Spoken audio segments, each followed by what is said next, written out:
Shalom, my nation. As you can see, I've been up quite a while posting things and stuff for us to update our mental. I posted about Tupac and the situation that he put himself in when he sold his soul. And I know a lot of brothers and sisters like, well, what does this got to do with saving the nation and everything? It has a lot to do with saving the nation because of our children. Our children grow up and they see these so-called rap mongols, rap artists, and the money, the cars, the clothes, and the wickedness, and this is what they want. And it's up to us as Hebrews, as elders, as a part of the nation to correct this. And Sister Jasmine is very great inspiration. She showed you straight up her worldly, how she was when she was in the world, and then she showed you how the Most High has awakened her to humble herself to become a true Hebrew in the sense of the word. Because when you give up the world, you pretty much giving up everything that you grew up, everything that you believed in, everything that, had substance to you. And when you awaken, you find out these things doesn't have that substance. That's reality. You finally woke up in reality to realize what is going on in reality. And that's a blessing because we live these lies. We live under falsehood. We live under all this deception. And this is what's destroying our people. Lack of knowledge, a lack of wanting to know the truth. I've never seen so many people in this generation that don't even want to hear the truth. They just want to partake in pleasures of the flesh, and like I said, it's crazy because this is the way this society was designed. And this is just reality. I titled this video Reality for a reason because when I woke up and started seeing all of this stuff that I wasn't really paying attention to, it was sickening to me. It made me just sick inside knowing that I was a part of this stuff. It just, but it makes me stronger as a person today knowing that y'all helped me break free from this. And this is awesome because, when you are awakened, it is the most tremendous, awesome spirit that, it's just incredible. I can't even describe it in words, and I know you can't either. But back to what I was saying, I posted this stuff about Tupac, to let people know that, yes, he did take an oath to follow their rules and stuff and not speak on certain things. And we seen when he was alive, he wasn't able to not speak on certain things, even though I know he participated in certain things. But that whole consciousness, that's what I try to tell people. It doesn't matter what you went to. When you start waking up, it's powerful. He even made a comment, man, I'm surrounded by all these devils. Yeah, that's what you signed up for. You signed up to have wickedness in your life. You signed up to have all these yes people and all these just people that were strategically put in place to make sure you stayed in place. Well, as we see, that didn't work out too well, and he was end up, killed, but this is what I try to tell people, that this is their world as far as hip hop and all this wickedness is concerned.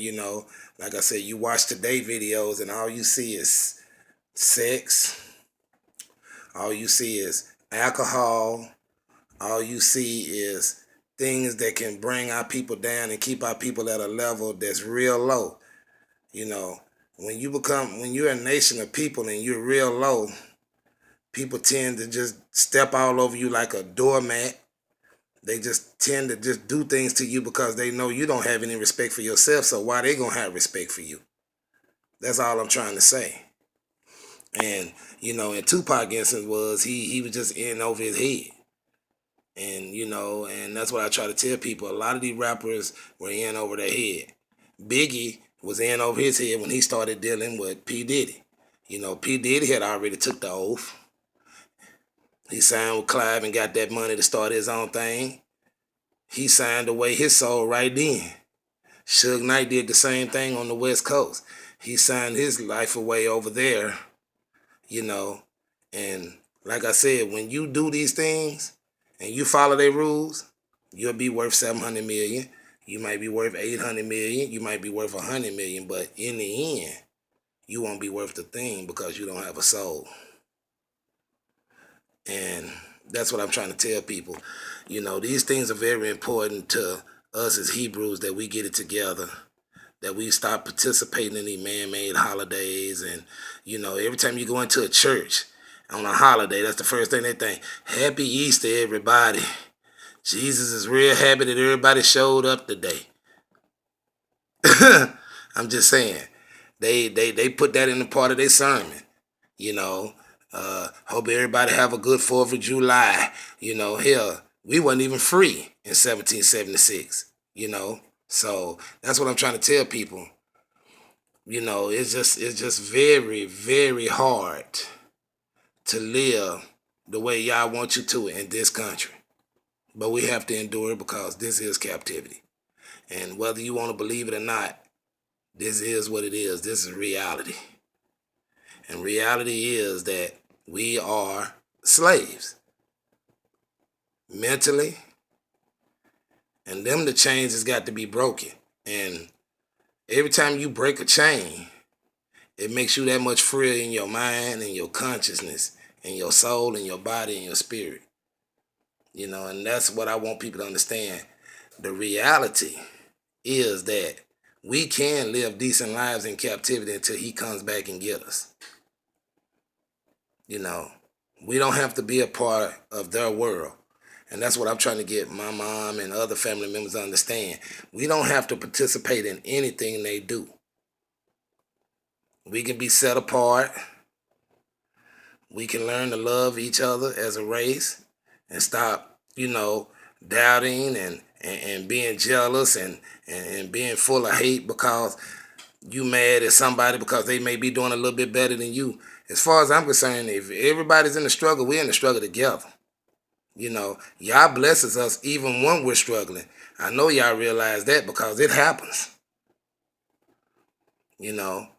I've been blessed to have a wonderful woman in my life, who's going to support me on decisions that I pray about through Yah. So that's awesome too in itself.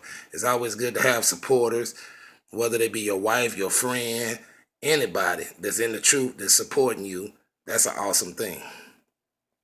So I'm going to cut the video short though, but I just wanted to let everybody know that keep reading my post. I keep reading y'all posts. This is just amazing knowledge out there. I'm just in love with being a Hebrew, and I'm just in love with Hebrew knowledge, period. That's the reality of it. And, and a lot of these people, that's why I'm smiling now, because I think about all these white folks out there going, they losing their mind now because they sit here and they read our posts every day. We ain't hiding nothing. We ain't sugarcoating nothing. And don't ever think that they don't categorize us and profile us and put us in places. I mean, that's what Facebook was invented for. You see those little things on the light poles, you think they clocking your speed. No, that's facial recognition stuff. So when it's time to find you and you still roaming around in these cities, they hit that, cut that camera on, and all your face will hit that thing and everything will pop up into the flash, and then it'll say who it really is. That's you. This is the technology that they practice on while we're on Facebook. So, it's reality. It's reality. And I see more and more of this coming to light every day. It ain't no reason for us to argue about the scriptures and all that stuff no more. It's just all about us trying to show love to Yah now, trying to show love to the Most High so he could come and do what he need to do and get this, get this kicked off. Because it is a lot of good people. There is a lot of good Hebrews in the world. And we're all over the world. So what I'm saying to y'all is we just need to come together more instead of fighting over scriptures and corrupt and tainted Scriptures, we know they corrupt. We know they're tainted. And we shouldn't be arguing over them. What we should be doing is uplifting our people, telling our people not to participate in voting. That's one thing. Participating in holidays and their traditions and the way they live their life. You know, people act like they surprised when a white person put on Facebook they done slept with animals and dogs and cats. This is what they did when they lived in the Caucasian Mountains. This is what they did. This was their lifestyle.